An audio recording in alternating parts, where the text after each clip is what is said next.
get that to us. Now, here's an interesting story, and this is a compliment to us, and I'm not putting it up there because of that, but because Mac Rhodes will be on with us today. Dean Straka wrote a story from 247 Sports on Mac Rhodes, who was on with us last week. He's on with us today in about an hour, where the title is Baylor AD Mac Rhodes on NIL, lack of... that's not the one I sent to you. That's not, is that the one I sent? Okay, let me read. I got the title in front of me. I thought I sent you a completely different story. Baylor AD Mac Rhodes, Big 12 must be ready for movement from Pac-12 schools if media negotiations collapse. He said to us last week, I'm certainly not rooting for the demise of any particular conference, but I'm also looking out for what is best for Baylor. And what is best for Baylor is really, really strong Big 12. And one that secures its future, but not over just the next 6 years, but beyond. There is a short game, but also a long game for this. It is dependent on what happens among the Pac-12. There may be movement if whatever media deal they're able to strike is not satisfactory. We have to be prepared for what I think we are if that was to happen. Again, looking out for the Big 12, how do we strengthen ourselves? He said that to us last week. We, of course, had the interview, and there was then they put this story up, and, of course, it went a lot of different directions. I would think that half of the people thought that maybe he shouldn't have gone there, and half of the people thought that, wait a minute, why not? So here is one of the reactions. John Wilner covers the Pac-12 hotline, the Wilner hotline. We've had John on before. And athletic director, Mac Rhodes, talks on the record about the possible demise of another conference.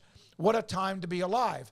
Mac did not say he hoped the Pac-12 failed. He said that if, in fact, it doesn't work out, they have to be ready. And Mac is very transparent. He does not BS. He is going to say how he feels.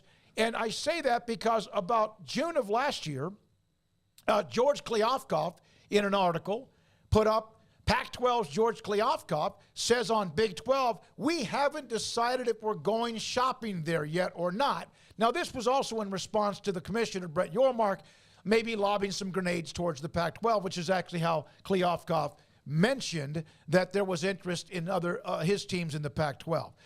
Listen, people are on the record with this, but I just thought I would put that up there today to start out the show, and Mac will join us in about an hour. He just answered a direct question with a direct answer. I mean, that's all that he did. I mean, he wasn't – believe me, Mac was not trying to set the social media world on fire with any of his comments. It was just – I think that should be the case for – like if we asked an athletic director in the Big Ten the same question, they might answer it the same way of like, okay, well – you know, what do you think the best future is for the Big Ten? Well, we've got to make sure that we stay competitive with the SEC, and, you know, we feel like we're on good ground right now. We've got a great media rights deal, but as those things change, we might have to, in the future, consider other things to enhance our media rights deal. Well, you know, and then if he mentions the Pac-12, but yeah, the Big 12 and the Pac-12 are inextricably linked until all this gets resolved. The thing is that it's not really, there's not a resolution that's permanent, right? There's no anything that happens, even the Big 12, even, you know, has an end date to it because the media rights deals are only so long. In 5 to 7 years, we'll be right here again, and maybe even sooner, and even could be much more disruption in college athletics, which we've talked about pretty much every day.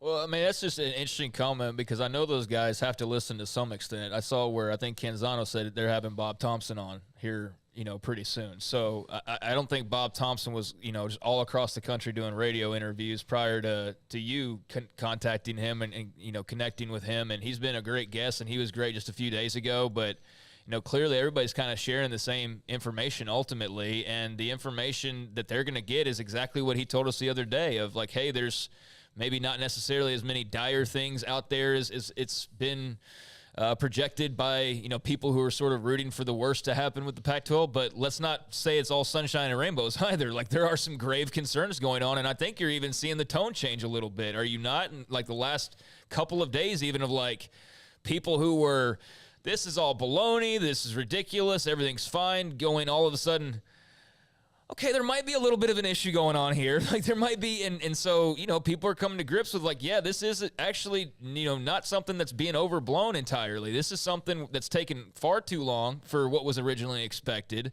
And there are far lesser options now than was originally expected.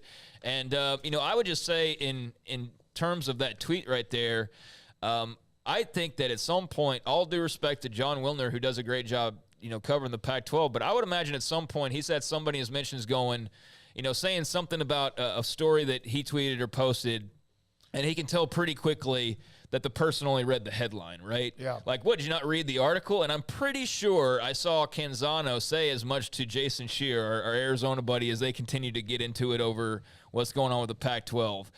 So I'm sure that Wilner's, had that situation before. If somebody just reads a headline and they comment, about his article and he has to set them straight. I would say that he got caught with the headline right there. Would that be fair to say? Yeah. He got caught with the headline. So I think that, that's a situation where maybe should have listened to it or read it a little bit further and could see that it wasn't Mack Rhoades out on the attack or out on the prowl for poaching Pac-12 teams. I mean, it was in response to a specific type of a question, and it was just, what else is he going to say? Like, if he says, no, we have absolutely zero interest, none whatsoever in any Pac-12 team, or we're not going to expand, well, that's news too, right? And so I think he's just saying loudly what everybody else is whispering, and not even so much whispering at this point. Everybody knows the situation. The Pac-12 is having trouble with this TV deal.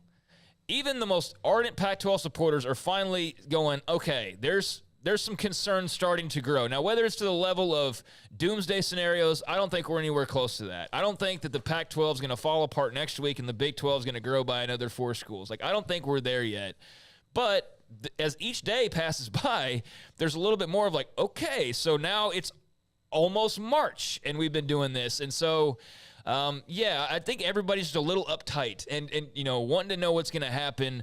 But by no means was Mack Rhoades, out there professing his love and, his throwing out his sales pitch to the Pac-12. I mean, that was just simply saying like, yeah, if they fall apart, we're going to absolutely be ready to scoop them up, whoever we deem fit. And you know what? The Pac-12, if they were smart, we're ready to scoop up whoever they feel like was going to be good enough if that situation unfolded with the Big 12 falling apart. And someone might say, well, they wouldn't have had any interest. Okay, but they would at least discuss the possibility of, we look into, would Oklahoma State be worthwhile? Would Kansas be worthwhile? And every conference would. So, that's not that big of a deal in the long run. I don't think that's some big smoking gun that Mack Rhoades is on the record talking about them being ready if in case something were to happen with the Pac-12 or any other conference. One of the things about Mack is, I've told this story before. He was in like an administrators meeting, right? And AD, go ahead, Paul. Well, I'll tell this and then you. But we have been told this before. When he does a segment with us, they might have been in an AD senior whatever administration meeting, and he was like one time, it was not anything major, but it was like, we need to try to keep this, let's let this stay down for a couple of days. It was a good news thing. He comes on our show.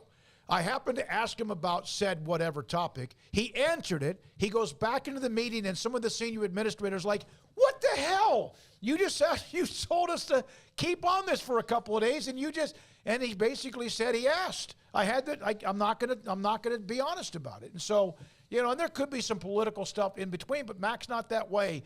And not everybody likes it that way, but I have always liked it that way. Go ahead and follow up on what Craig was saying, too. But to follow up on what Craig's saying, like the demise is not tomorrow. It's not a month from now. It's not this year.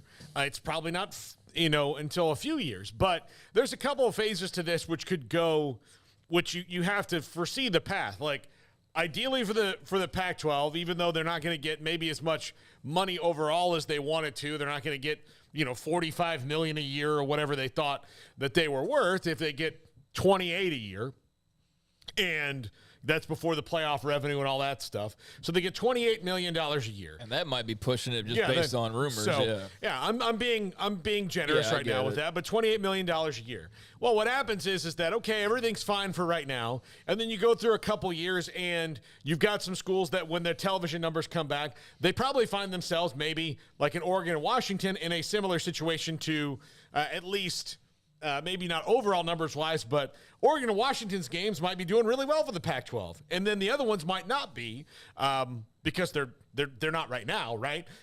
We know what the numbers have been for that. We've seen them. So Oregon and Washington, they're going, hey, wait a minute, this is just really not good for us long term. And then the plan starts after that. That's where it's going is heading down the road of what happens when we get this and we don't have as much money coming back, or we're not getting as much attention. You go through a 12-team playoff cycle and, without USC in the league and without that happening, and if UCLA continues to be good in the Big Ten, but without those two teams in the league, all right, well, the conference champion makes it a 12-team playoff, but nobody else does. And you're like, well, there's, 3 Big Ten teams and 4 SEC teams and, a couple of ACC and a couple of Big 12 teams, and we got one. We've got the same amount as the Mountain West got because they had a team that was the highest ranked group of 5. That's not good. So then those little things start to grow up, and then all of a sudden it's the apocalypse. But it is that they're not to that phase until they agree to this TV deal and see how it pays out. Now, optimistically, what most of them are probably hoping going is, okay, we've agreed to less money, but there is a better demand than we realize for our product, and we're fine and we move it forward. That just doesn't seem all that likely to me. Yeah. So there's that, and I saw